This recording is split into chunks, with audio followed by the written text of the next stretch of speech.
Recording is rolling. It is Tuesday, April 1st. So most of class today is going to be a Kahoot on electric current. I have another one queued up for electric circuits, but that's going to be, I think, a couple days from now. Tomorrow I want to do a lab with you guys, which I'm about to talk about here in a minute. But guys, what's coming up on Friday? Friday's what? In-class quiz. In-class quiz on Friday. And I'll tell you guys what's going to be on it, basically. So you guys know Ohm's law, I equals V over R, right? Which even if you forgot this, like this because I guys see all these posters hanging around my ceiling. I'm gonna leave them exactly where they are for the quiz on Friday. So if you're here, you just look at the poster. So Ohm's law is a good one to use. How about Joule's law? Can you get the power is current times voltage? Okay. And there's of course variations on that. Oh, here I got it right here. About to break this out for when we get to the Kahoot. So here's a couple versions of Ohm's law. Here's different variations of Joule's law, depending on what you're given. You can substitute in Ohm's law and derive any of those. Right? So we got current times voltage, we've got voltage squared over resistance, current squared times resistance. Every one of those will give you the power in watts. Right? That's Joule's. What else? Oh, can you guys solve resistors in series? By very simply doing what? Adding the resistors together. How about resistors in parallel? How do you solve those? If you only have two resistors in parallel, can you do product over sum? And if you have a bunch of resistors in parallel, could you add the reciprocals and take that reciprocal? Okay. All right, do that. All right, what else? So there's one question on the quiz that I have not gone over yet, but I'll show you guys what it is right now. You guys ready for the last quiz question you have to know? Is this right here. This is also going to be tomorrow's lab. Tomorrow I'll give you guys some Play-Doh and some cell phone chargers, and we'll have the multimeters. We'll do a whole lab with this. And I'll show you guys right now. Let's go with that. So what's the resistance in a wire end to end? Okay, let's start out with the actual example here. I have a paper clip and a 9-volt battery. Okay, so do I want to take this metal paper clip and touch the leads of the battery together? Do I want to do that? How about no? Because if I did, what would happen? The paperclip would get really what? Really hot, really fast. Because I would have created what kind of circuit starts with an SH? A short. Yeah, I would just create a short circuit, which is basically a circuit with no resistance in it, or almost no resistance, which is not an ideal situation because that's just going to drain the battery really fast. Right? Unless you wanted to start a campfire. Like if you're out in the middle of the woods, you want to start a campfire, you have a 9-volt paperclip. Yeah, I bet you could do that. Okay. So what about this though? What if I take this paper and I unwind it so it's like a wire, and I have that wire, say, a kilometer long? Guys, a kilometer long wire. Do you think from end to end now it probably does have significant resistance? Yeah. And that's one thing this formula says right here. It says the resistance from end to end in a wire is proportional to its length. Okay? But we got some other factors going on too.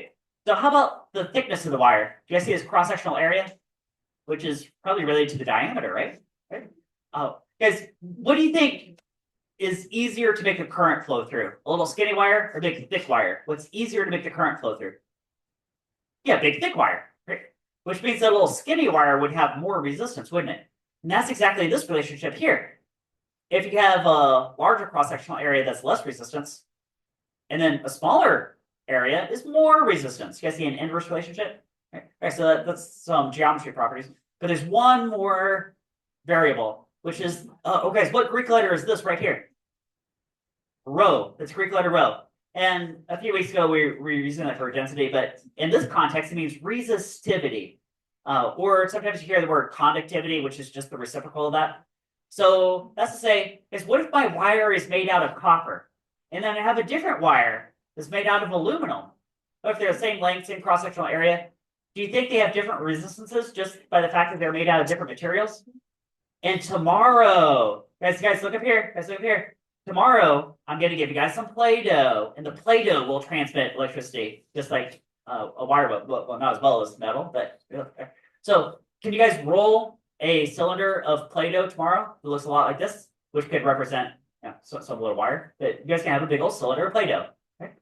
And then I gave you guys those cell phone chargers. Guys, how many volts was it across the leads of the cell phone charger? Is that 5 volts? Right? Oh, here's the ultimate goal, is to figure out what is the resistivity of the Play-Doh. And here's the lab page that I'm going to give you guys. So a bunch of numbers that you can either measure or calculate. And here's the end goal: is what is the resistivity? That's what rho is, resistivity. And the units happen to be ohm meters, is what it is. Okay.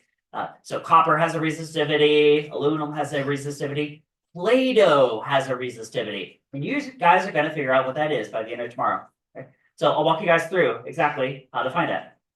And it all feeds into this formula right here. Okay? So start from the left side, diameter. Could you guys take a ruler and measure the diameter of your dough cylinder tomorrow? Can you guys do that? Okay. Now, once you know diameter, how do you find this cross-sectional area? Take the diameter and do what? You have to square the diameter to get some kind of area, and then multiply by what?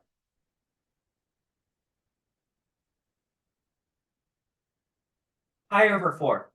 Okay, so the area of a circle is pi over 4 times the diameter squared. Guys, that's the same thing as area is pi r squared in disguise. If you do diameter instead of radius, you have to, well, divide by 4 because it's being squared. Is it? Okay, so what do we got so far? You measure diameter, you calculate the cross-sectional area by applying this formula down here. Ooh, length of your dough cylinder. If you're going from end to end and you're sending the current across the entire length, can you guys measure this with a ruler? Let's do that. So check. This is this box right here. Notice these are all on base SI units, so meters, square meters, meters. Okay. Ooh, because what number is going to go right here tomorrow? Probably pretty close to 5 volts. Now, of course, you can measure that exactly with the voltmeter. Some of those chargers are like 4.5 volts. Some of them are like 5.3 volts, but pretty close to 5 volts, I bet. Right? And that's going to set up a current. Can you guys break open your circuit and force the current to flow also through the multimeter and directly measure the current that way? Can you see that? It's some number of amps, right? Now, once you know the voltage, you already know it's going to be about 5 volts, and you measure the current.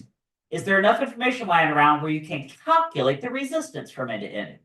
And that's whose law would allow you to do that? Voltage, current, resistance. That sounds like Ohm's law, which I wrote twice down here. So here's the form I normally give to you guys, but if you rearrange it algebraically, you can solve for resistance this way. Okay, and then finally, going in for the finish, because remember the goal of the lab is to figure out what's the resistivity of that Play-Doh material. So that's going to be this formula right here, which is exactly what I wrote right here. So at this point, you have resistance, check. You have length, check. You have cross-sectional area, check. Can you guys calculate the row of the dough? Can you guys do this? Okay. So tomorrow, get this. You're going to get one of these papers right here. That'll be tomorrow lab. All right, so you guys good? That's what else is due tomorrow. Kirchhoff and circuits page. So that's this one right here. Now we did all these Kirchhoff models in class. If you missed one of these, you can go watch the videos from the last few days. And these circuits on the other side, we did half of these in class. So equivalent resistance, and then what's the current flowing? The Ohm's law. Okay. All right, so there you go. Got all that. And so you guys get what we're doing? We're doing. All right, so it is Kahoot time. Kahoot time. Flip over to Kahoot. Oh, look at you guys. Ready to go. Ready to go.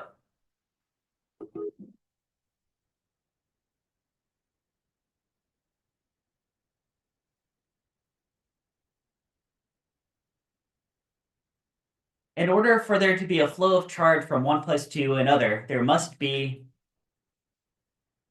say, a conductor such as a wire connecting two places, a potential difference between the two places, both of the above.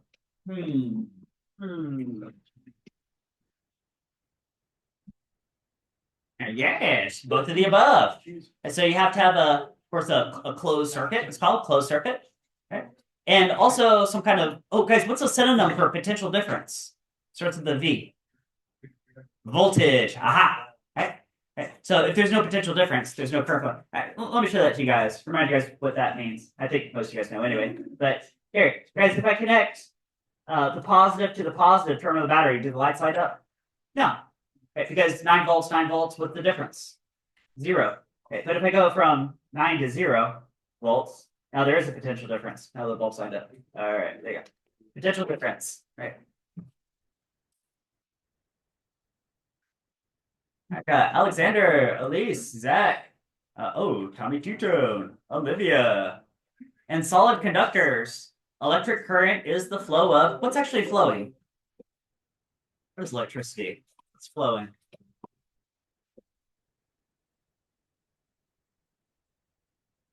Electrons. Electrons are flowing. There you go. Now, I think I told you guys a few days back in the 1700s, Ben Franklin and friends didn't actually know this because they didn't know what an atom quite looked like. Okay. So they accidentally picked the opposite convention. So electric current is defined as the flow of positive charge, even though it's actually electrons that are flowing. Oops, but that's okay. Little tidbit. Right to it now. We got Elise, Luciana, Zach, Olivia, Tommy Tuto. And ampere is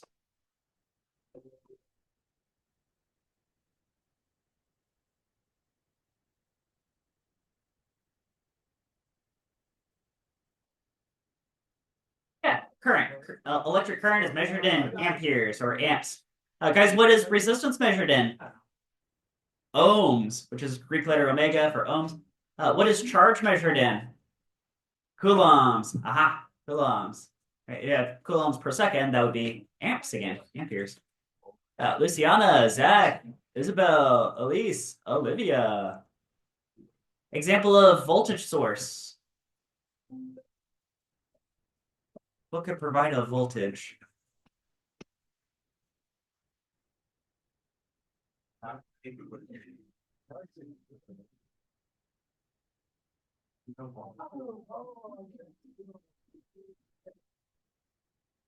Yep, all those could provide a voltage. There you go.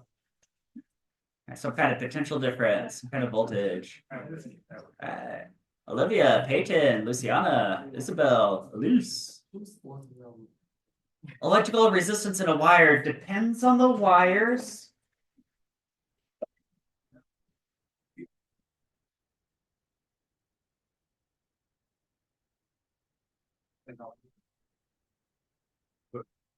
Here's my hint right there.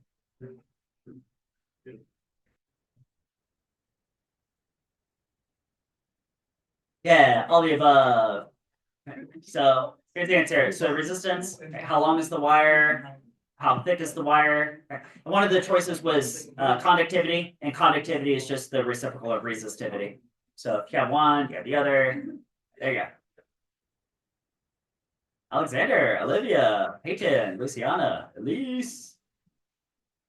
Compared to thin wires, the electrical resistance in thick wires is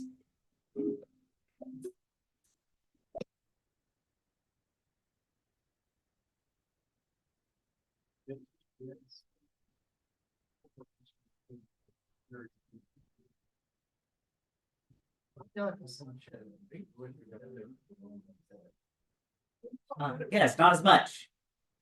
So that is this inverse relationship right here. You guys see, if you have a thicker wire, isn't that more cross-sectional area, which would be less resistance? So there's an inverse relationship between how thick is the wire and how much resistance. Okay. All right, you guys good?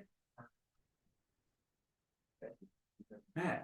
Oh, Jonathan, Peyton, Luciana, Zach, Elise. For most conductors, as their temperature increases, oh, I haven't told you guys this. Take a guess. What do you think?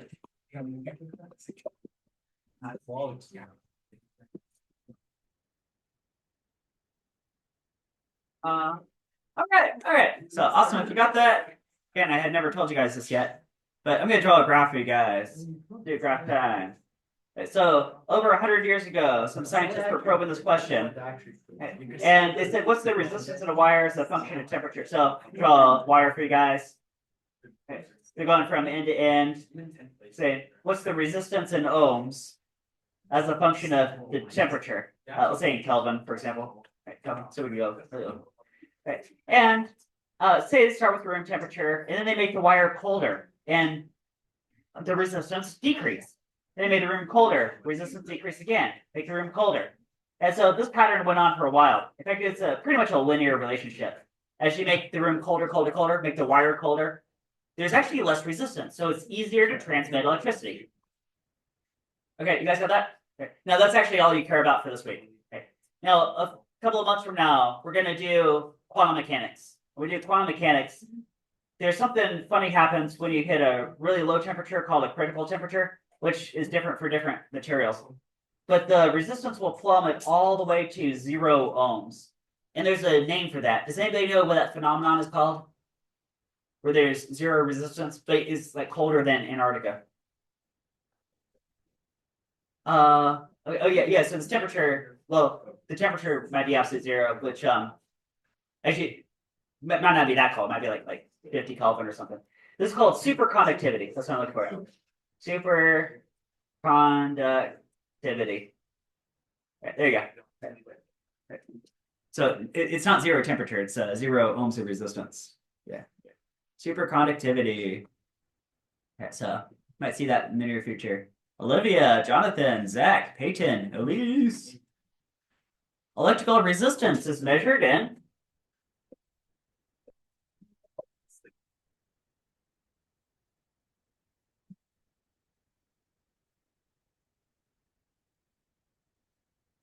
ohms. Oh, ohms. Guys, what does joules measure? Joules is some number of what? How much? How much? How much energy? Right, energy. Okay. There's a bunch of ways to measure energy, but joules. Amperes measures electric current. Volts measures voltage or potential difference. Yeah. And ohms is resistance. There you go. Luciana, Olivia, Zach, Peyton, Elise. When you experience electric shock, the electrons making the shock, touch a doorknob, get a shock. Where are those electrons actually coming from? I haven't told you guys this yet either. Pick your best guess.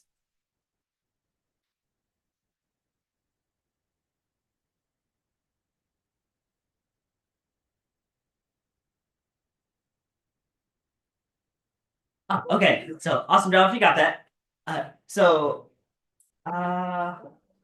Where's gotta find a graphic. Did I lose this one of these? There you go. We got a picture for you guys. Got a picture. There's another question come up related to this too. Right. So, you're supposed to have a pipe that's full of plastic balls. You guys see this pipe full of plastic balls? Okay. And I push on this side. Don't some plastic balls on the right side immediately start coming out the side? Right. But it's not like the ball on the left then pushing like jumps all the way to the right side. It's like the ball pushes the next ball, pushes the next one, and then they all kind of move together. You see that? Right. Now, replace the pipe with a wire, replace the balls with electrons, and you have a model for electricity flowing through a wire. Is that how fast do you think electricity? I should say, how fast do you think a single electron would move through a wire for electric current? Like if I flip that switch right there, don't the lights turn on pretty well immediately? Okay. And if you turn on a flashlight or turn on that calculator on your desk, same thing. It's like it immediately moves. But is it because this electron jumps all the way to the resistor? No, it's like a line of electrons. They all just push a little bit. Okay? Take a guess. How fast do you think these electrons are moving in a typical circuit? Yeah, it turns out it's a fraction of a millimeter per second.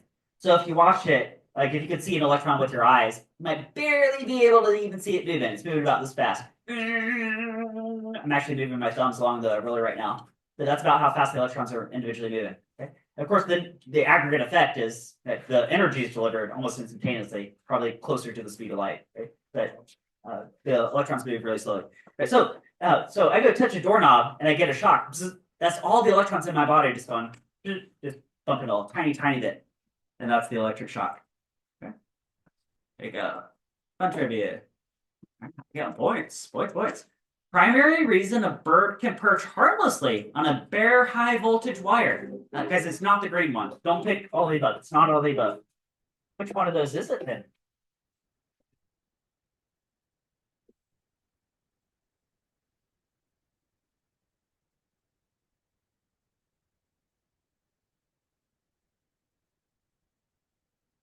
Yeah, I'm looking for no potential difference across the speed. No potential difference.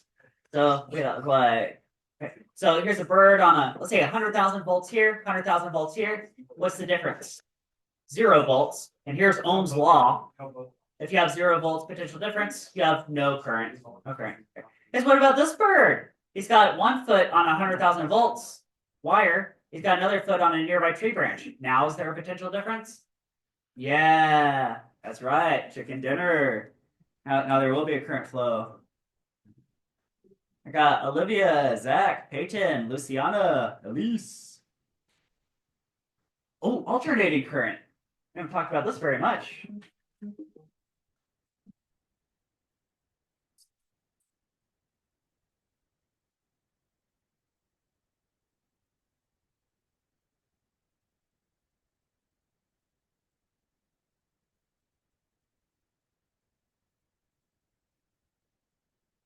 Yeah, alternating the direction of the voltage of the power source. So I've got a couple things to show you guys. Oops. Here we go. Okay. So do you guys remember this animation from a few days back? Guys remember this? Okay. Okay. So anything battery powered, just direct current, that's on the left side. But alternating current, ooh, just watch these red dots. You guys see they move back and forth with some frequency. Maybe 60 hertz might be a good choice for the American power grid. Okay. But there's no net movement. Right? They like after 1,000 years, they're still kind of in the same place in the same wire. Right? Something else I got for you guys. Right, I haven't shown you guys this poster yet. This one's new. So this could be, say, at the point of a power plant. So say we got a coal plant. So we heat up some coal, it burns. We're going to boil water, it turns into steam. Okay. Every one of these steps I'm about to lay out, we're transferring energy. Say it starts at the coal, goes into the water, goes into the steam. The steam forces a turbine to turn. So now we got some mechanical energy. And that turbine is going to force a wire past a magnet, or a magnet past a wire. It could be either way. Here I'm showing a rotating magnet. It's one way to do it. Okay. And that will induce a voltage, which is actually what we're getting into next week. We'll talk about electromagnetism, and that will create a current. Okay. So extra fun detail is, this is an engineering detail. It's called three-phase alternating current. If you have 3 pairs of these inductors, you could get like 3-phase. So there's always some voltage. There's never like 0 voltage, stuff like that. Okay. Okay. And there's alternating current standard for North America. Oh, I do have one more to show you guys. Where is it? Where's my light bulb? Is it this one? Yeah, this one I look for. All right. All right, so I got a light bulb, got a filament. Let me zoom to look for a specific place. Do you guys see that pulse, pulse, pulse, pulse, pulse? You see that? And there's another one here. This is even more slow motion. Here, pulse, pulse, pulse, pulse, pulse. Do you guys see that pulsing right there? Right. No, that's not real time. That's definitely with a slow motion camera, right? Slow motion camera. But there's some frequency of those pulses, isn't there? Some frequency. So if you sped that up to real time, it'd be way too fast for your brain to even perceive the pulses. It would just look like a constant light. Okay. But take a guess. What do you think the frequency of those pulses is? 60 hertz would be a good call, right? Because it's something about guys, is that light bulb connected to a battery or to the wall outlet? Has to be a wall outlet because it's alternating current and it's pulsing like that. 60 hertz is a good call. Now, because the voltage goes up and down, it might be more like 120 pulses per second. And because it's 3-phase, you might have to also consider that. I don't know the details of that, but it might be 60 hertz or 120 or some version of that. Okay. All right. Let's get back to Kahoot. All right, guys ready for back to Kahoot? We got Olivia, Zach, Luciana, Peyton, Elise. The frequency of alternating current in North America. The frequency. Yeah. There is a trick answer there. Okay. Yeah, so 60 hertz is the frequency. If you pick the blue one, that is the voltage. That's the trick answer, right? So we have 120 volts potential difference and 60 hertz frequency. There you go. There you go.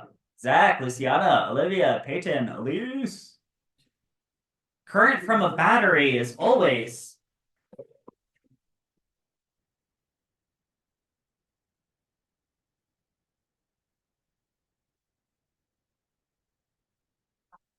direct current. Because a battery is always direct current. I bet there's 50 batteries at least out there right now. Every calculator on the desk, every laptop that's running right now, if you're wearing a wristwatch, possibly, if you have a cell phone, those are all battery powered. They're all direct current.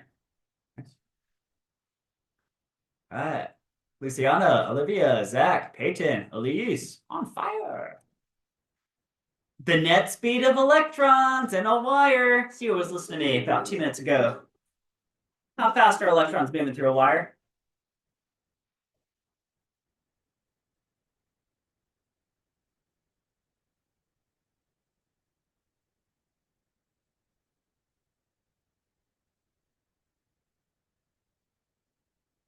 Yeah, real slow.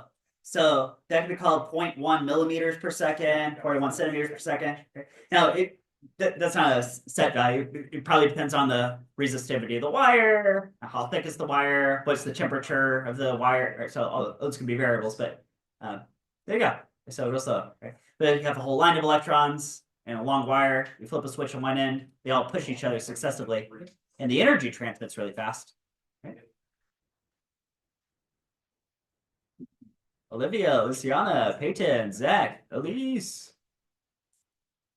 Where do electrons come from that produce heat and light in a light bulb? Ooh, I just showed you guys a video of a light bulb. Where are those electrons to make that filament light up?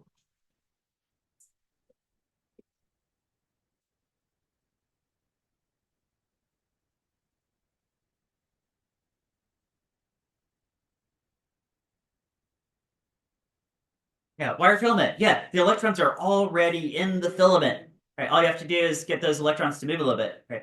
Oh, it's because especially if this is alternating current, all those electrons are doing, they're just sitting right in the filament, just going back, forth, back, forth, back, forth. Right, maybe for 1,000 years, the electrons never move from the filament. Now, if you have that light bulb hooked up to a flashlight where it's direct current, maybe very slowly the electrons rotate around. But yeah, alternating current, that's definitely the answer. And the filament. In a single year, the number of electrons delivered to your home from Florida Power and Light is how many electrons? How many electrons do you get from Florida Power and Light every year?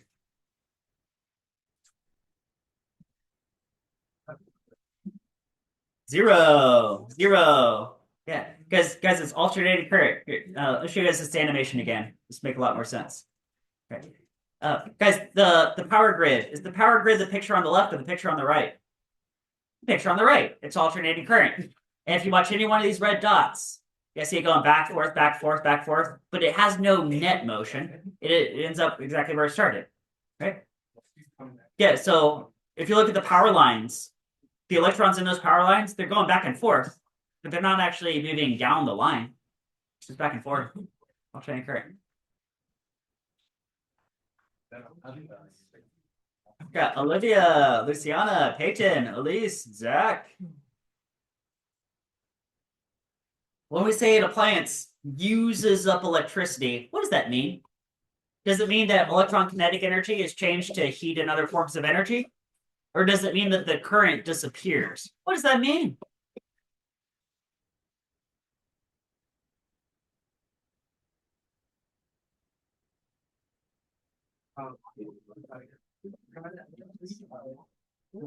Ah, nice, nice. Everybody getting it. Yeah. So it's just a transfer from energy in the form of electricity to maybe energy that's mechanical or energy to light up your laptop screen. Okay.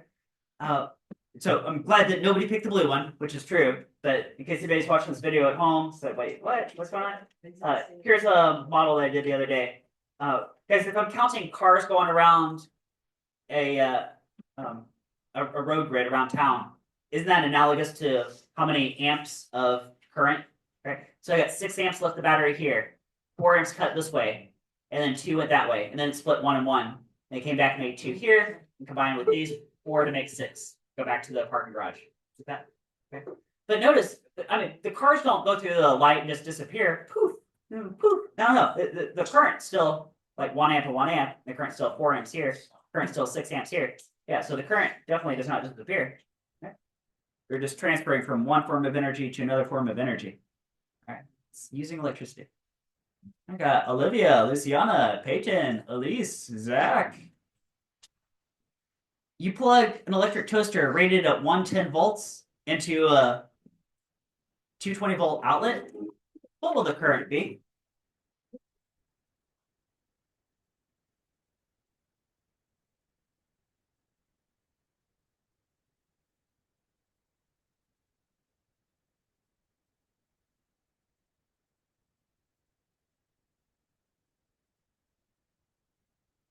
Be twice. Nobody got that. Right. Yeah, twice what it should be. So that's to say, you go down the store, you buy an American toaster or a toaster that's made to work in an American market on the American power grid, which is 100 something volts, something like that. Okay. Then you take that toaster with you over to England and you plug it in there, where they have twice the voltage. Huh. Let's see what does an equation have to say about this? How about Ohm's law? Guess where current is voltage over resistance? Now that toaster has whatever resistance. That's just part of the toaster. There's some wires in there made out of some material. Blah blah blah. Okay. We're gonna put now if you put the regular voltage, 100 something volts, there's gonna be some current that emerges. But if you put double the voltage, you guys say it's gonna result in double the current. Is that? Okay. You guys get a good look at all these formulas because there's a bunch of questions coming up that are calculator related. Everybody's definitely got a calculator in hand, right? You guys got calculators? There's about to be a bunch of calculation questions. There's also, of course, these posters hanging in front of me. You guys see the posters for Ohm's law and Joule's law? You got current is voltage times resistance, or voltage is current times resistance. That's Ohm's law. Joule's law, power can be current times voltage. Or if you sub in Ohm's law, you get power is voltage squared acting on resistance, or power is current squared times resistance. Those all tell you the same power in watts. Okay? All right. Right back to Kahoot. I got Olivia, Luciana, Peyton, Elise, Zach. Okay. Electric power is defined as. Sounds like Joule's law. Guys, look at Joule's law. It tells you the answer. Joule's law says P equals.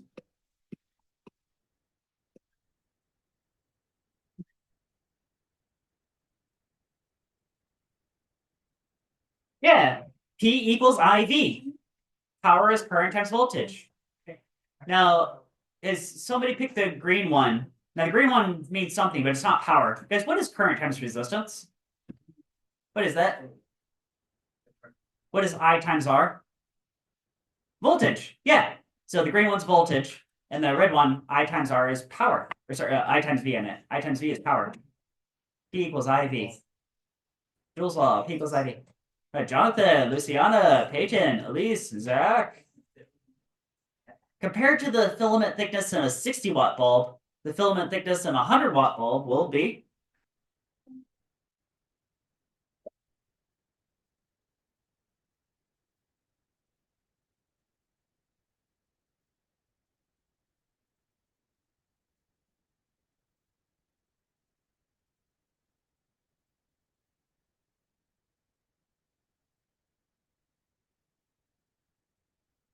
Whoa.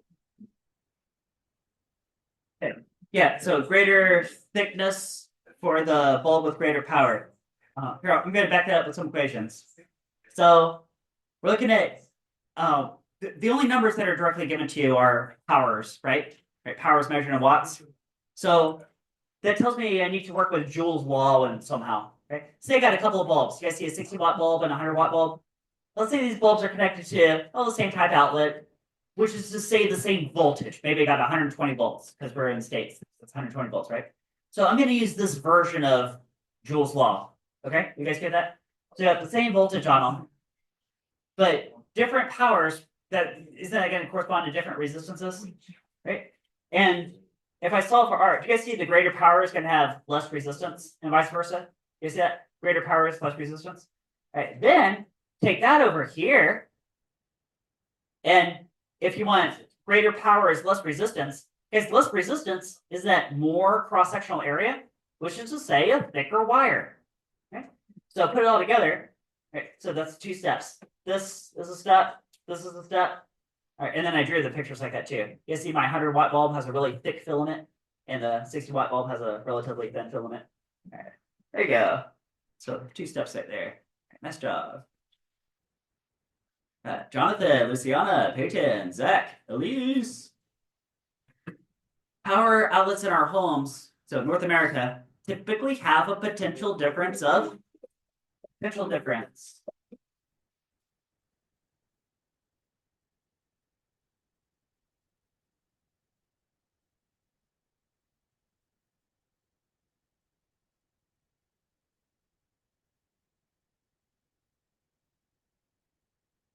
120 volts. There you go. So these outlets all around us right now, 120 volts. About 120 volts. All right. When a 12-volt battery is connected to a resistor, 2 amps of current flow. What is the resistance?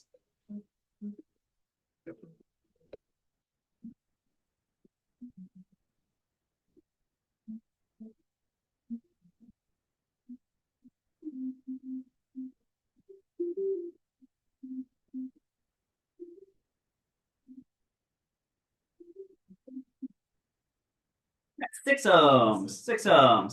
See how we're going to get there. So, told you voltage and current, and they're asking for resistance. That sounds like Ohm's law, doesn't it? Ohm's law? So, you write down Ohm's law. I normally just fraction form, but here's another form. So, voltage changes current times resistance. Okay.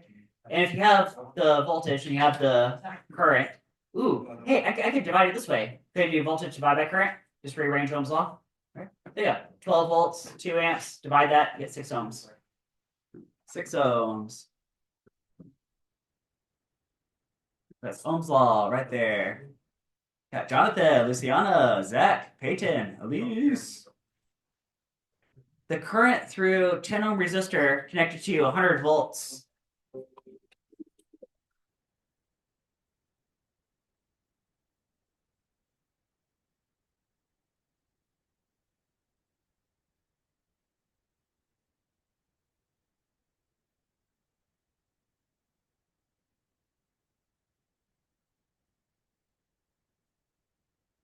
Aha! There you guys go.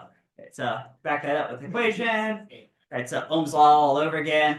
It's got 100 volts on 10 ohms, results in 10 amps. 100 divided by 10 is 10. So you guys good there. Get there. Got Jonathan, Luciana, Zach, Peyton, Elise. What is the resistance of a toaster that uses 2 amps of current when it's connected to 120 volts?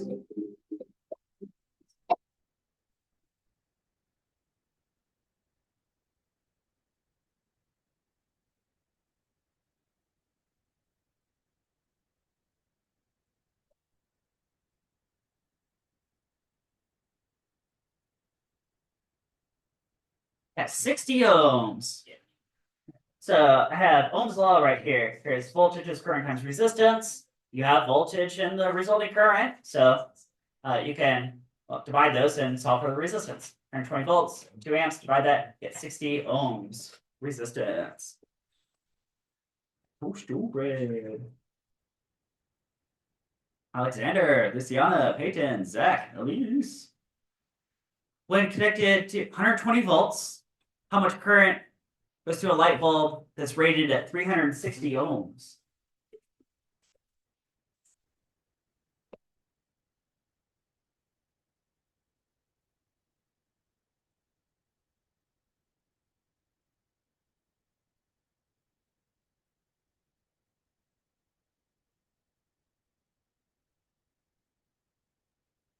Third of an amp. So here's Ohm's law, 120 volts divided by 360 ohms gives you a third of an amp.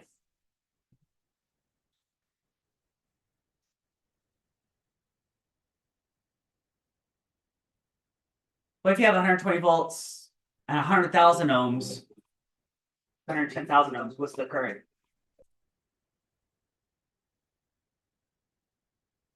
Same question, different numbers.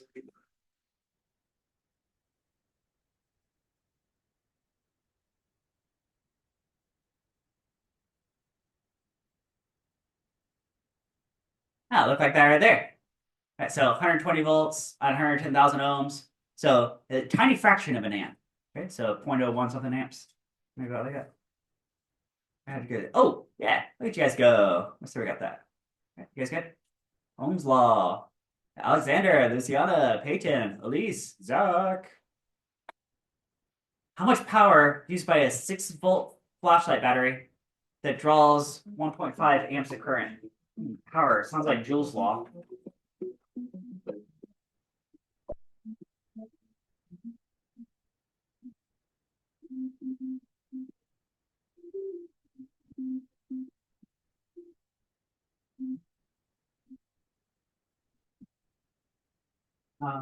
Yeah, 9 watts. 9 watts of power. So let's go over to Joule's law to solve that. Joule's law. So here's my go-to version of Joule's law. Power is current times voltage. Now it said it's drawing 1.5 amps of current, and you got 6 volts. So that's 9 watts.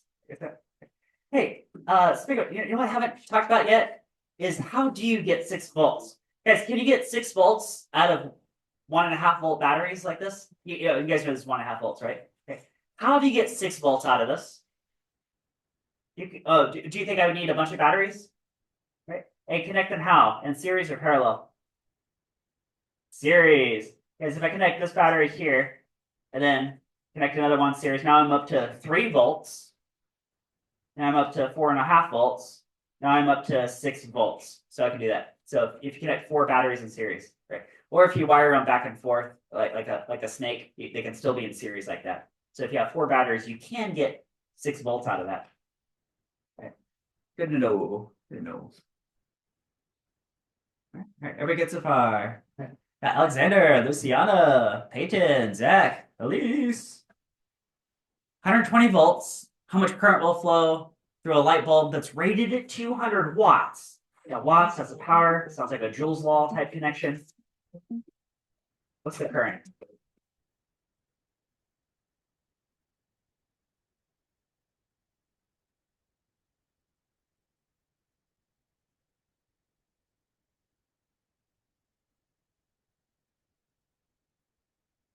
Yeah.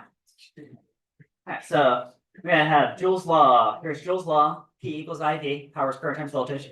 Because see, I have power and voltage, and I want current. So which one's it? Okay, here's 200 watts of power. Here's 120 volts. Potential difference. Divide those, you get 1.67 amps. Okay, 1.67 amps.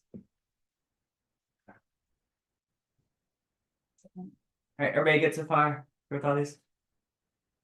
Alexander, Luciana, Peyton, Elise, Zach. 100 watts bulb connected to 120 volts. What's the current?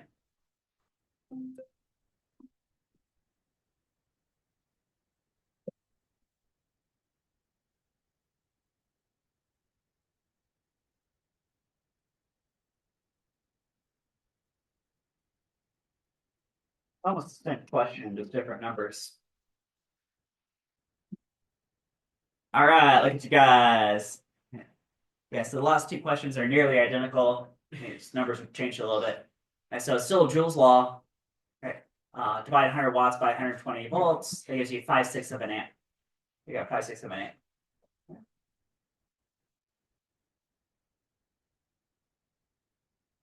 Alexander, Luciana, Peyton, Elise, Zach.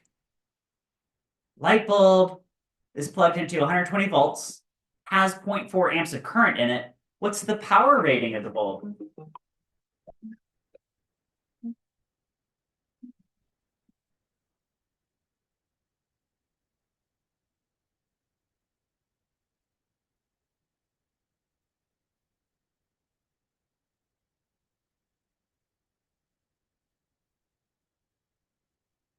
Yeah, 48 watts. Nice, nice.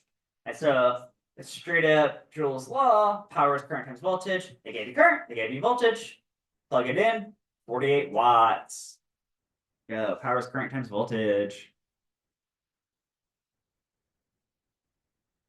Alexander, Luciana, Elise, Peyton, Zach.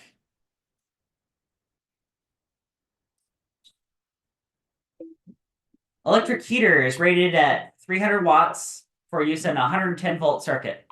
The circuit breaker can handle up to 12 amps of current. How many heaters can be safely operated in the circuit?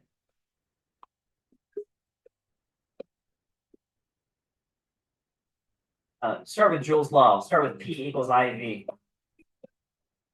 That's the first step.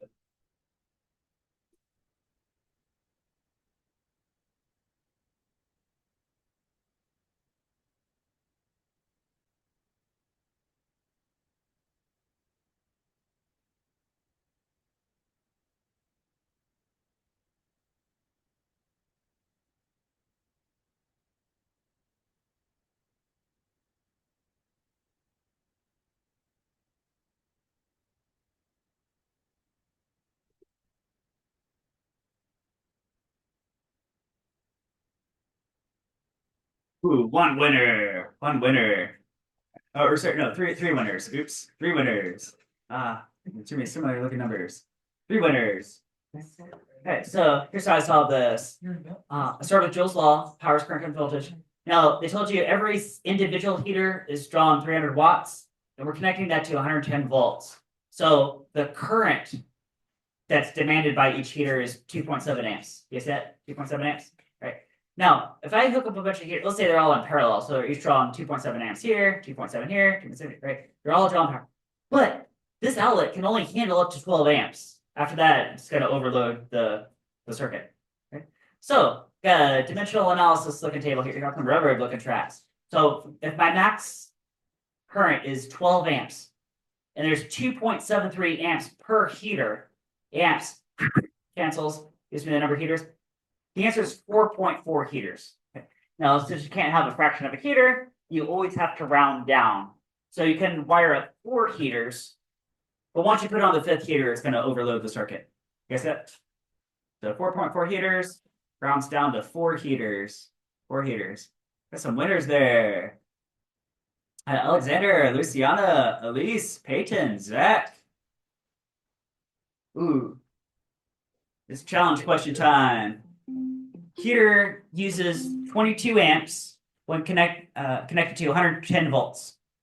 Electric power costs 10 cents per kilowatt hour.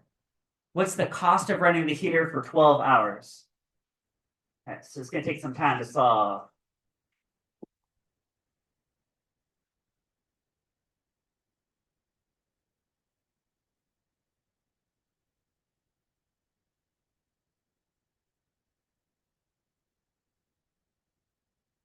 Now start with Joule's law. Start with P equals IV. That's the first step. P equals IV.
Uh, okay, that one was real hard. Actually, that probably wasn't even sufficient time, but I'll show you guys how I saw this.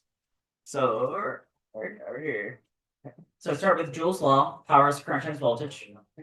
They gave you the current and the voltage, so you can solve for the power. I'm getting 2,400 and some watts. Okay, so 2,400 some watts. Okay, now that is a rate of energy usage. So how quickly is the energy? That's joules per second. Guys, isn't that 2,420 joules per second? Because isn't a watt a joule per second? Okay, that might be helpful. Okay. Now, there's probably different ways to navigate to the answer here. I can solve this with the dimensional analysis table. So my limiting or my set value is 12 hours, and I want to know how much money does this cost. So my unit has to be dollars at the end of this. So I'm going to convert time into money going through, well, I have to incorporate the cost somehow. So you don't have to do these steps in this order. They can be different orders. But I can cancel out hours here and here. That's how I do a step that way. Also, I need the dollars to be in the numerator because it's going to be some number of dollars. You guys go with that? Okay. What next? Well, I know here, by the way, kilowatt hours, isn't that power times time, which is an energy unit? It's a weird way to express energy, but somehow it worked its way into culture. So that's what we got. Right? But I know a kilowatt is 1,000 joules per second. So 1 kilowatt is 1,000 joules per second. That's where those fit together. So kilowatts, right there. Okay. And then, oh, if I'm doing 2,400 watts, that's 2,400 joules per second. Well, I could have left watts on there, but however, yeah. All the other units cancel except for dollars. So now all you have to do is multiply across the top, divide across the bottom. You get some number of dollars out of this. So it's 12 times 0.1 times 2420, all divided by 1,000. I'm getting 2.904. So what is that? $2.91. Well, if you round up, it'd be something like that. Something about $2.90 something cents. Something like that. Is that? Yeah, there it is. All right. So you guys okay with that one? Okay. The quiz on Friday, there's not going to be a question that complicated. So, but for the win, here we got Alexander, Luciana, Elise, Peyton, Zach, and got some really close points. All right, for the win, a power line, resistance of 2 ohms, has a current of 70 amps. What's the power? Some version of Joule's law, probably. Power, like Joule's law.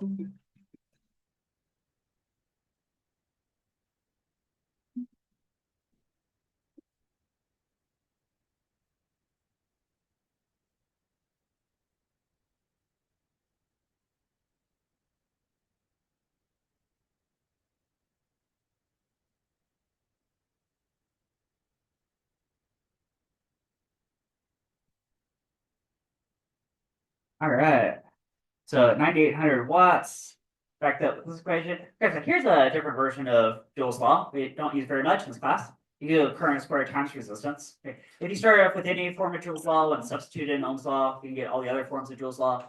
So 70 amps, square that, multiply by 2 ohms of resistance, brings you to 9,800 watts. So you guys can do that. Okay. Boom. All right. And let's see who won the Kahoot.